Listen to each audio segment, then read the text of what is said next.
আজকে আমরা দুধের সর থেকে খাঁটি ঘি তৈরি করব। এর জন্য প্রথমে দুধ জাল করলে যে সর হবে এই সরটা আমরা বক্সে করে তুলে রাখবো প্রতিদিনের সরটা। তারপরে 1 বক্স 2 বক্স হলে আমরা ঘি তৈরি করব। এর জন্য যেদিন ঘি তৈরি করা হবে সেদিন 3-4 ঘন্টা আগে সরটা বের করে রাখলে একটু নরমাল হবে এবং তার মধ্যে কিছু বরফ কুচি দিয়ে ব্লেন্ডার করে নিতে হবে। আর ব্লেন্ডার করলে উপরে মাখন চলে আসবে, এই মাখনগুলা সুন্দর করে তুলে নেব।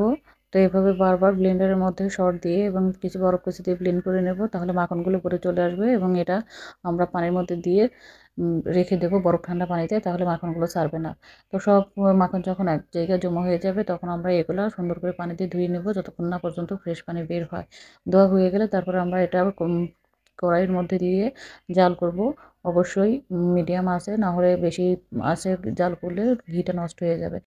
নাড়তে থাকবেন, দেখতে পাচ্ছেন ঘি আমার হয়ে এসেছে। এভাবেও রাখতে পারেন, আবার যারা কড়া পছন্দ করেন তারা একটু কড়া করে নেবেন, আমি এরকম পছন্দ করি। এখন এটা ঠান্ডা করলে সুন্দর ঘি হয়ে যাবে।